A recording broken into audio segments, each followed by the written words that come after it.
Gracias por seguir aquí con nosotros en La Octava. Recordarán que en nuestro programa del viernes platicamos con Vanessa Cabrera, una mujer que se encuentra en prisión y que nos contó aquí un testimonio, bueno, no aquí, ella desde el penal en el que está, en Nesa Bordo, sobre su experiencia como reclusa con una condición clínica de asma en un momento en el que las personas con enfermedades respiratorias, como se ha explicado ya muchas veces, corren especial riesgo de contraer COVID por esta condición. Lo grave de este asunto es que luego de esta conversación me hicieron saber, o me enteré más bien, que Vanessa fue reprendida por haber compartido su testimonio. Y es que su abogado, Eduardo Olivares, denunció que la han dejado completamente incomunicada e incluso que la podrían haber torturado. Luego de la entrevista, el subsecretario de Control Penitenciario, Manuel Palma Rangel, subsecretario de Control Penitenciario allá en el Estado de México, yo lo contacté y él me hizo llegar un documento donde se afirma que Vanessa no tiene la condición de asma. El documento básicamente dice que el problema es que ella fuma demasiado y etcétera. Lo invitamos a él en particular a que nos pudiera dar su versión en este espacio, pero desafortunadamente declinó a la entrevista. Sin embargo, cuando revisé el registro médico de ingreso al penal, el registro que los médicos le hicieron de su condición cuando ingresó al penal, ahí claramente se especifica que Vanessa sufre de asma bronquial crónico. Por eso, para hablar del estado que guarda el caso de Vanessa, esta noche voy a hablar con su abogado, Eduardo Olivares del Castillo, quien me va a explicar la situación de Vanessa. Buenas noches, Eduardo, ¿cómo estás? Hola, buenas noches, Hernán. Muy bien, gracias. Gracias por el espacio. Eduardo, no, gracias a ti. Vimos que subiste un tuit el sábado en el que decías que se había tomado una represalia en contra de Vanessa. Vanessa, recordaremos que tomó la llamada desde el teléfono del penal, hizo una llamada que nosotros hicimos pública desde aquí. Lo primero que te quisiera preguntar es sobre los derechos de las personas privadas de su libertad. No es la primera vez que una persona que está privada de su libertad se enlaza con un medio de comunicación y comparte su historia. Sucedió en algún momento con el famoso caso de Florence Cassés, y si uno busca en Google hay muchas entrevistas que se han hecho similares, de manera que supongo yo, Eduardo, y tú me lo podrás aclarar, que no hay no se contraviene ninguna norma porque una persona privada de su libertad comparta la historia que está viviendo adentro del penal con un periodista afuera, pero quisiera preguntártelo para que nos lo pudieras aclarar. Sí, claro que sí, Hernán, es correcto lo que tú mencionas. Prácticamente, pues bueno, las personas que están privadas de su libertad también tienen derechos, deben ser considerados como personas en términos del artículo 1 constitucional. Sin embargo, actualmente pues las autoridades y sobre todo las penitenciarias no lo consideran como tal en la práctica, a pesar de que esté en la Constitución y en múltiples leyes. Conforme al reglamento de los centros penitenciarios del mismo Estado de México, se establece el derecho de las personas privadas de su libertad para poder establecer comunicación con el exterior. Y de manera específica, todas las leyes en este sentido concuerdan en que todas las personas privadas de su libertad tienen derecho a hablar con su abogado cuando lo consideren pertinente, con la finalidad de garantizar una debida defensa.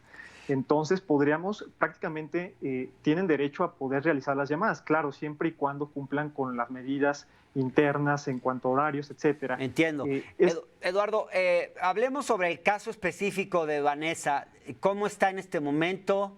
¿Que tuvo alguna consecuencia? Decías que podría haber sido torturada. ¿Hay alguna denuncia de que haya sido torturada? Así es, Hernán. Te cuento de manera breve. Yo tuve conocimiento el día sábado, el día viernes tuvimos la entrevista contigo, la entrevista se pregrabó, se hizo por la tarde a las 4:25 aproximadamente, recibí la llamada de Vanessa y yo la enlacé contigo, hicimos la entrevista. Y posteriormente, aproximadamente a las 6 de la mañana del día sábado, recibí llamada del reclusorio de alguna otra persona que es compañera de Vanessa en el reclusorio, en la que me comentó que estaba muy preocupada porque habían ido a su celda por ella y la tenían incomunicada y no sabían hasta ese momento nada de ella. ¿Eso se considera tortura, Eduardo? ¿La incomunicación? Sí, así es, totalmente. Es violatoria de derechos humanos. ¿Por qué? Porque pues al encontrarse privada de su libertad no deja de ser persona. los derechos humanos son universales.